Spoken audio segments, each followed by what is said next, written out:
I welcome you all my dear students to my channel engineers study. आज हम पढ़ने वाले guys 1.3 on wings of courage. Wings का मतलब होता है पंख, करेज का मतलब होता है हिम्मत, हिम्मत के पंख, हिम्मत की उड़ान, आप ऐसा कह सकते हैं। तो यहाँ पर देखो जो वार्मिंग अप वाला सेक्शन है उसे आज हम देखने वाले हैं। पहला क्वेश्चन क्या देखिए, सबसे पहले क्वेश्चन को बहुत अच्छे से पढ़ना है, समझना है, उसके बाद ही हमें आंसर करना है उसको, ठीक है। The ranks of officers in Indian Army, Navy and air force. देखो इंडियन आर्मी मतलब जो जमीन से युद्ध करती है, नेवी मतलब जो पानी में लड़ाई करती जहाजों के थ्रू, है ना, पनडुब्बियों के थ्रू, और एयरफोर्स जो एयर से अटैक करती, हवा में मार करती है, ठीक है, ये होती एयरफोर्स। तो तीन जो है, एक होती है अपनी थल सेना, ये होती जल सेना, और एयरफोर्स है हमारी वायु सेना, ठीक है, हिंदी में। ओके, तो हमें क्या करना है, आर जम्बल्ड अप। तो इसके जो ऑफिसर लोग की जो रैंक होती है वो क्या जम्बल अप है, मतलब यहाँ पर मिक्स करके रख दिया है, ठीक है, तीनों ऑफिसर की रैंक यहाँ पर मिक्स करके लिखा हुआ है। तो क्या करना है हमें, discuss with your group and put them in the appropriate boxes. तो आपको यहां से छाट के आर्मी ऑफिसर की जो रैंक है वो इस बॉक्स में लिखना है, नेवी ऑफिसर की रैंक इस बॉक्स में लिखनी है, और एयरफोर्स के जो ऑफिसर की जो रैंक होती है अलग अलग, उसको इस बॉक्स में लिखना है, ठीक है। तो ये आंसर आपके सामने लिखे हुए हैं, देखो सबसे पहले ब्रिगेडियर, फिर मेजर, फिर कर्नल, फिर फील्ड मार्शल, और फिर लेफ्टिनेंट जनरल। नेवी ऑफिसर जो होते हैं, जो कि मतलब जल से यहाँ है ना, उसमें commander, vice admiral, admiral of fleet, commodore, और रेयर रेयर एडमिरल, ठीक है। एयरफोर्स में देखो wing commander, flying officer, air commodore, और एयर मार्शल, और स्क्वाड्रन लीडर। तो ये सब चीजें रैंक हमने लिखी, ठीक है। अगला क्वेश्चन देखो क्या बोला है, होमोफोन्स और होमोग्राफ। होमोफोन्स का मतलब क्या होता है गाइस, देखो फोन्स का मतलब होता है साउंड, और होमो का मतलब होता है सेम, एक जैसा, सही है। होमोफोन मतलब एक जैसे साउंड वाले, एक जैसे प्रोनाउंसिएशन वाले वर्ड। होमो का मतलब होता है एक जैसा, ग्राफ का मतलब होता है लिखना, मतलब एक जैसे लिखे शब्द, मतलब जिसकी स्पेलिंग सेम हो, ठीक है, लेकिन मीनिंग क्या होती है, हमेशा अलग होती। जैसे कि यहां पर देखो वेयर, वेयर, दोनों को हम वेयर वेयर ही पढ़ते हैं, लेकिन WEAR वाला जो वेयर है उसका मतलब कुछ और होता है, और WARE का मतलब क्या होता है, कुछ और होता है। तो मीनिंग क्या है उसके हिसाब से आपको सेंटेंस बनाना है ना। वेयर, वेयर का मतलब होता है पहनना, wear. The girl wants to wear wear a pink dress. The girl want to wear a pink dress. Girl क्या करना चाहती, पिंक ड्रेस पहनना चाहती। तो यहाँ जो WAR ही है, ये वर्ब है, क्या है, वर्ब है, जिसका मतलब क्या होता है, पहनना कोई चीज, ठीक है, ओके।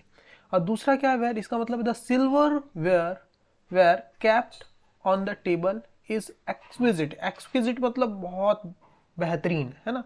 सिल्वर वेयर, वेयर का मतलब होता है एक पॉट, है ना, एक पॉट है ऐसा जिसमें आप फ्लावर्स को ऐसे रखते हैं, है ना, उसको आप वेयर बोल सकते हैं, ठीक है, सिल्वर कलर का है, ओके। तो यहाँ पर ये नाउन है, ये वाला जो वेयर है क्या है, ये नाउन है गाइस, और ये वेयर क्या था, वर्ब था। स्पेलिंग में चेंज है पर साउंड वही है।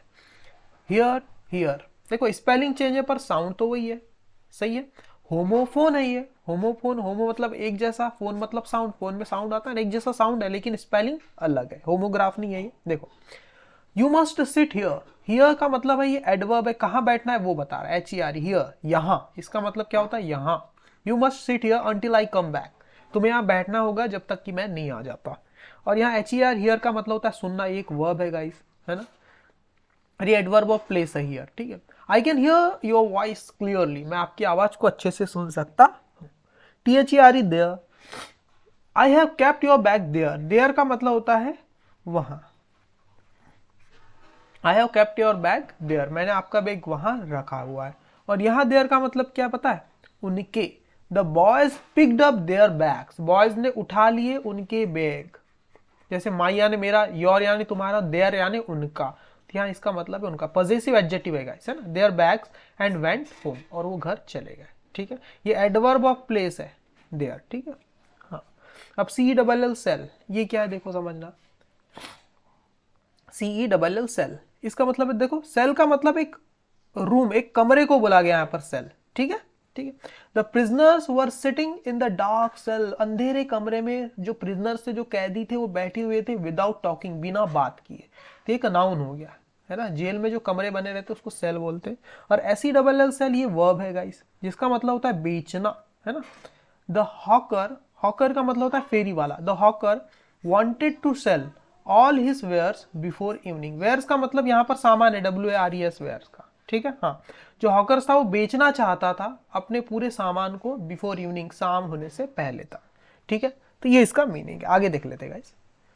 देखो क्या बोला है, right what the underline homographs in mean. देखो होमोग्राफ का मतलब जो जिसकी स्पेलिंग भी सेम है और साउंड भी सेम है, ठीक है, उसको बोला गया है। होमो मतलब एक जैसा, ग्राफ मतलब लिखने, लिखना, लिखने में एक जैसे हैं वो, ठीक है। देखो I bear is a bear, a bear is an omnivorous animal. देखो अब ये बियर क्या है, ये नाउन है गाइस, तभी तो इसके पहले आर्टिकल ए लगा हुआ है, मतलब किसी चीज का नाम है ये, ठीक है। हो सकता है एनिमल, पर्सन, प्लेस, थिंग, किसी चीज का। A bear is an omnivorous animal, एक ओमनीवोरस एनिमल होता है बियर। तो अब बियर क्या है, यहाँ पर बियर का मतलब क्या है, a large and heavy animal, भालू, ठीक है। हाँ, सी कुड नॉट बियर, कुड क्या है, हेल्पिंग वर्ब है, और बियर क्या है, यहाँ मेन वर्ब है। इसका मतलब होता है सहन करना, किसी चीज को टॉलरेट करना। She could not bear the injustice, उसने अन्याय को नहीं सह पाई। He could not bear the injustice, वो अन्याय को नहीं सह पाई, यानी टॉलरेट नहीं कर पाई। तो ये एक वर्ब हो गई, देखो ये मेन वर्ब हो गई, और यहाँ पर ये नाउन था, ठीक है, और मीनिंग भी अलग है। यहाँ देखो अ बैट, फिर से आर्टिकल लगाए तो ये नाउन है, किसी चीज की बात हो रही। A bat is the only bird, एक बर्ड है, which is a mammal, mammal मतलब जो अंडे नहीं देती, जो सीधे बच्चों को देती है, ठीक है। अंडे देने वाले को मम्मल नहीं बोलते ना, इंसान भी मम्मल में आता है, ठीक है। अ मम्मल दैट फ्लाइज, एक मम्मल है मतलब बच्चे देने वाला पक्षी है जो उड़ता है, ठीक है, माने बैट यानी चमगादड़, ठीक है। ओके, आगे देखो his bat broke as it struck the ball, उसका जो बैट था वो क्या हो गया, टूट गया जैसे ही उसने स्ट्रक किया, मतलब टकराया बॉल से, है ना। तो यहाँ बैट का मतलब क्या, a wooden tool for hitting the ball, एक वुडन टूल है, इक्विपमेंट है जो बॉल को मारने के काम आता है, ठीक है, किसी भी गेम में। ही हैड टू पे अ फाइन, और फिर आर्टिकल लगाओ मतलब नाउन है ये, फाइन का मतलब जुर्माना, है ना, उसे जुर्माना पे करना पड़ा, क्यों, for breaking the traffic rules. तो यहाँ जुर्माना मतलब पेनाल्टी, यहाँ फाइन का मतलब क्या है, पेनाल्टी, ठीक है। अब यहाँ देखो फाइन का मतलब क्या है, यूज अ फाइन क्लोथ। अब देखो आर्टिकल आया है, लेकिन इस आर्टिकल क्लोथ के लिए आया है, क्लोथ नाउन है और फाइन क्या है, एडजेक्टिव है। कैसा क्लोथ, फाइन क्लोथ, फाइन का मतलब एकदम सॉफ्ट और बहुत कीमती, अच्छा सा, है ना। तो यहाँ पर देखो यूज अ फाइन क्लोथ, एक अच्छा कपड़ा यूज करो, for the babies clothes, baby के कपड़ों के लिए एक अच्छा कपड़ा यूज करो, ठीक है ना, बेबी के जो कपड़े सिलते हैं उसके लिए अच्छा कपड़ा यूज करो, यानी डेलिकेट, एकदम बहुत महंगा सा, अच्छा था और सॉफ्ट, ठीक है। डेलिकेट मतलब एकदम महीन टच वाला, प्यारे से टच वाला, डेलिकेट, नाजुक सा, यानी एकदम soft. We enjoyed a lot at the temple fair, हमने क्या किया, इंजॉय किया, अ लॉट बहुत ज्यादा इंजॉय किया।